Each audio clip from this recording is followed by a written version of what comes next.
A fire tube boiler is a type of boiler in which hot gases pass from a fire through one or many more tubes running through a sealed container of water. The heat of the gases is transferred through the walls of the tubes by thermal conduction, heating the water and ultimately creating steam. Okay, so fire tube boilers have a couple main components. The whole process starts off in the furnace. Air is heated up in a fire, and then it is transferred through the fire tubes that run through the boiler, which is of course filled with water. As the fire travels through the fire tubes, the fire tubes become increasingly cool in the water, so you can only have so many tubes through the water. If you have 3 tubes, you have a 3-pass fire tube boiler. Water comes in through the intake valve at the top of the tank to keep the water level. It does this so that all of the tubes are covered at all times so you don't have anything that's overheating.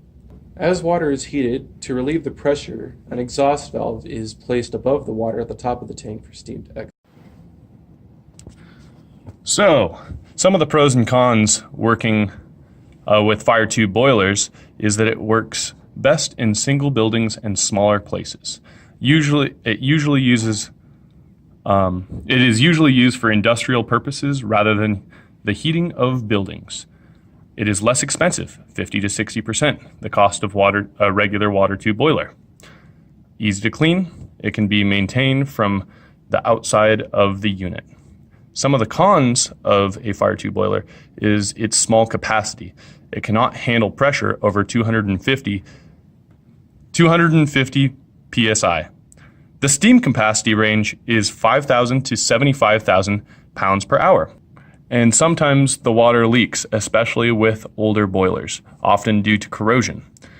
If not treated, the dirt and grime can plug up the piping.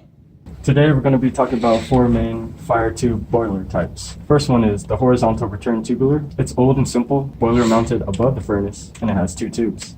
The second one is a firebox, also known as the locomotive boiler. Furnace is partially contained within the boiler, and it's an older version found in schools to heat water or spaces. The third type is Scotch, also known as Scotch marine boiler. The furnace itself is surrounded by water. It also has tubes, usually for making this a 4-pass boiler, running through the water. The fourth main type is vertical, 1-pass boiler, small and can fit in small rooms. It's popular in dry cleaning.